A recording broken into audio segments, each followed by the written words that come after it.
হঠাৎ অন্ধকারে আলো নিয়ে এলো একটা উচ্ছন্ন, তার আলোয় আমার মন ভরে গেল। আমি মুগ্ধ হয়ে তাকিয়ে রইলাম। সত্যি কথা বলতে প্রথম দেখাতেই প্রেমে পড়ে গেল। মেয়েটা খুব সুন্দর, তাই না রে? খুব সুন্দর।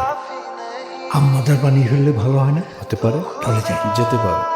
মা, আজকে আমার ছেলের জন্মদিন। আমি কি তোমাকে একটু কেক খাওয়াতে পারি? তুমি ভীষণ সুন্দর। আচ্ছা মা, তোমার টেলিফোন নাম্বারটা কি আমাকে একটু দেবে? আমি তাহলে মাঝে মাঝে তোমার সঙ্গে কথা বলতাম। সরি আঙ্কেল, আমি তো আননোন কাউকে আমার ফোন নাম্বার দেবো। আঙ্কেল আমার একটু যেতে হবে। হ্যাঁ ঠিক আছে মা, ভালো থেকো। আচ্ছা আচ্ছা।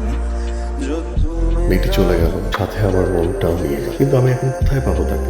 আপনারা আমাকে ছ্যাবলা বলেন, বেহায়া বলেন, যা ইচ্ছা তাই বলতে পারেন। আমি এখন রেগুলার সেই রেস্টুরেন্টে যেতে শুরু করেছি। যদি তার একবার দেখা পাই, সেই আসে। কিন্তু সে কি আর আসবে? আমরা রেস্টুরেন্টটা নতুন করেছি। প্লিজ আপনার একটা কমেন্ট জানাবেন, নেগেটিভ অথবা পজিটিভ। আপনার ফোন নাম্বারটা দিয়ে দিবেন, আমাদের অনেক অফার থাকে তো ফোন করে জানিয়ে দেবেন। আচ্ছা আপনি বিলটা পাঠিয়ে দিন। আমি সবুরে নাকি নেওয়া ফলে অবশেষে আমার নেওয়া ফোন। কিন্তু তাই না, তাতে তার সেলফোন নাম্বার পাওয়ার একটা সুন্দর ব্যবস্থা হয়ে গেল। এখন আমার কাজ হবে হুট করে গিয়ে টুপ করে মেয়েটির নাম্বারের ছবি তুলে পালিয়ে যায়। আর আমি তাই করি।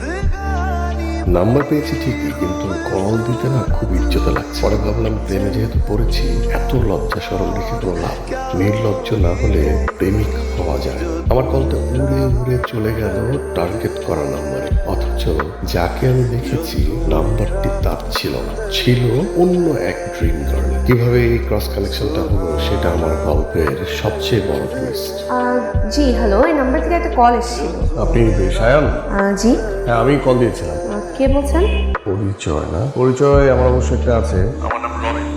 আমি আপনাকে ঠিক চিনতে পারলাম না। আচ্ছা, আমি আসলে ভনিতা না করে আপনাকে আমি কিছু কথা বলে আপনি মন দিয়ে শুনেন। আপনাকে আমার ভালো লেগেছে। আপনি এটাকে বলতে পারেন যে লাভ এট ফার্স্ট সাইট। খুব স্ট্রেট ফরওয়ার্ড, এবং এই জন্য আপনাকে স্ট্রেট সব কিছু বলে দিলাম। কি করা যায়? You are joking. একেবারেই না। আপনি আমাকে কোথায় দেখেছেন? ডাইন আউট রেস্টুরেন্টে। ওই নতুন রেস্টুরেন্টটা? জি, একটা ম্যাজিক্যাল মোমেন্টে তোমাকে দেখেছি। চারপাশে অন্ধকার, আমি ইগনোর করতে পারি না। সরি, আপনাকে তুমি করে বলে ফেললাম না। ওকে, রাখি, বাই। বাই। আমি যে গড গিফটেড টুইস্টের জন্য ওয়েট করছি, এটাই কি সেই টুইস্ট?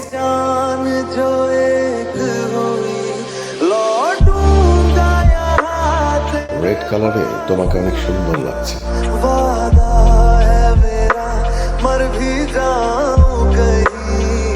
হ্যালো। আপনি আমাকে কিভাবে দেখলেন? তো আপনি আমার সামনে আসছেন না কেন? আসি নাই, রিয়েলি আজকের পুরো ব্যাপারটা না আমার কাছে অনেক বেশি সারপ্রাইজিং লেগেছে। আচ্ছা আপনি কি আমাকে ফলো করেন? ফলো করি। তাহলে আপনি কবে আমার সামনে আসবেন? আর যদি কখনো পারমিশন না দেই? তাহলে আরো থেকে শুধু খেয়াল করে দেখুন। দেখা যাবে। ওকে, বাই, টেক কেয়ার। রায়ান, ঘুমাস? বল।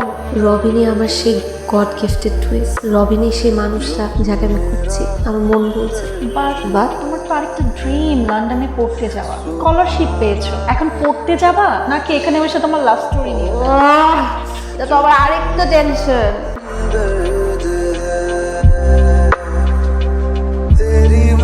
খোলা চুলেই তোমাকে ভালো লাগে। থাক খোপা আর বেঁধো, চুলগুলো খোলাই রাখো।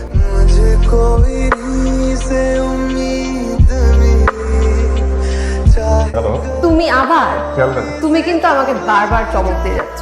তবুও তোমার মনে যদি একটু জায়গা করে নিতে পারি। না, তা হবে না। কেন, অন্য কেউ কি আছে মনের ভিতরে যে জায়গা হবে না? রাখলে বলতে পারবো। রাখ।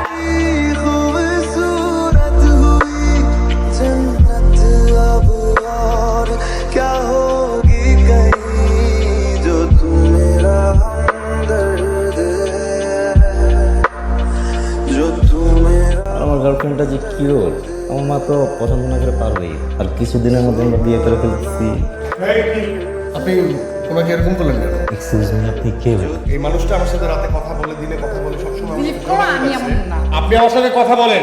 আচ্ছা কি সব বলতেছেন? হ্যাঁ শুনুন ভাই, আমি আপনাকে দেখাই। আরে ভাই দেখাইতে হবে না। দেখেন না, দেখি। আরে না না, রাখেন। আরে দেখেন না। আরে ভাই রাখেন, আমি বিশ্বাস করছি। তোর আসলে ঝামেলা আছে। ব্রেকআপ। জীবনে এত বড় ধোঁকা আমি কখনো খাইনি। ধোকা খেয়ে একেবারে বোকা হয়ে গিয়েছি, বিশ্বাস করুন। তাই আমি সিদ্ধান্ত নিয়েছি আগামী কিছুদিন নিজের মোবাইল অফ রাখবো, শোক পালন করব, প্রেমের শোক।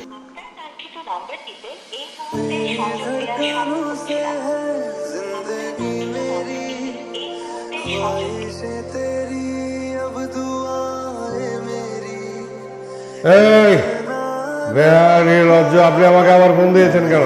রবিন কি হচ্ছে এসব? রবিন কি হচ্ছে এসব? কয়জন লাগে আপনার? আমি অনেকের মাঝে একজন। আমার জীবনে কোনো প্রেম নেই, শুধুমাত্র আপনি ছিলেন। আপনি খবরদার আমাকে আপনি ফোন দিবেন না।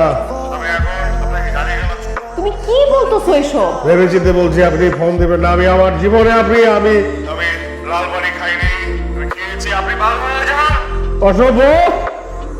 তুমি কালকে আমার সাথে দেখা করবা। আমি কেন দেখেন? তার মানে আপনি সায়া? ডেফিনেটলি। মানে আমি তো আপনার সঙ্গেই কথা বলেছি না? হ্যাঁ। আপনি তো মৃত না, বুঝছেন ব্যাপারটা? সবার শেষে তো ওর নামটাই থাকার কথা ছিল, কিন্তু এটা সবার শেষে দেখেন আপনার নাম। ম্যাডাম, আপনি এই গ্যাপে লিখুন। আগে যিনি লিখেছিলেন উনি ভুল করে একটি গ্যাপ রেখে। আচ্ছা, আপনি বিলটা পাঠিয়ে দিন, আমি আমি এক্সট্রিমলি সরি, আমি আসলে বোঝাতে পারছি কি, আমি আসি। হ্যাঁ, মানে আমি এক্সট্রিমলি সরি, আর আমি আসি। হ্যাঁ,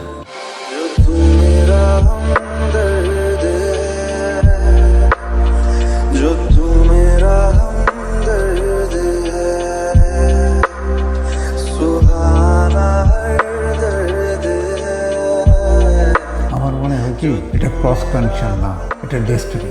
আমার মনে হয় তো সায়ানের কাছে ফিরে যাবে। না বাবা, কয়েকদিন ধরে ঋতুর প্রতি আমার কোনো আকর্ষণ নেই। আমি সায়নকে খুব মিস করছি। তাহলে সায়ানের কাছে ফিরে যা। সায়নের কাছে ফিরে যান। আর আমি গেলে হবে না তো, আমাকে অ্যাকসেপ্ট করবে না। আরে করবে করবে, হয়তো একটু সময় লাগবে, কিন্তু ঠিকই করবে।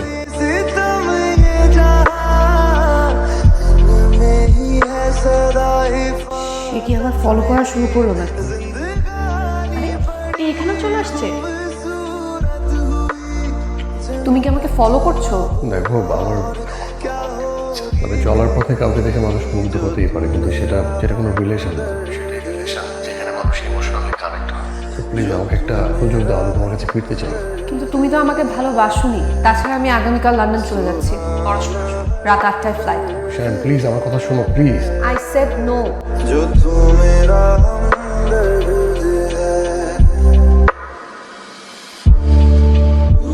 শায়নকে আমি বুঝাতে পারিনি, ওকে ফেরাতে পারিনি। রবিন ভাই সুইসাইডাল ভিডিও লাইভ করছে ফেসবুকে, সুইসাইড করতেছে। মানে তাই আমি চলে যাচ্ছি এই জীবন ছেড়ে অনেক দূর। গাড়ি ঘোরাও, গাড়ি ঘোরাও, গাড়ি ঘোরাও। সবাই আমাকে ক্ষমা করবেন। আঙ্কেল, রবিন কোথায়? তুমি না সুইসাইড করতে যাচ্ছিলে? সুইসাইড করবো কেন? আমি মানুষ হয়ে নিজেকে মেরে ফেলবো? তাহলে ওই লাইভের ভিডিওটা? একটা কৌশল ছিল, ট্রিক, তোমাকে ফিরিয়ে আনা। আবার কি করবো? সুইসাইড করবো? করো। ঠিক আছে, দেখি। এটা তোমার ফাঁসি? হ্যাঁ, এটাই আমার ফাঁসি। কারণ আমি একটা পুরুষ, সারা জীবন একটা মেয়ের সাথে ট্যাগ হয়ে যাচ্ছে, এটা ফাঁসি ছাড়া কোনো কিছু না।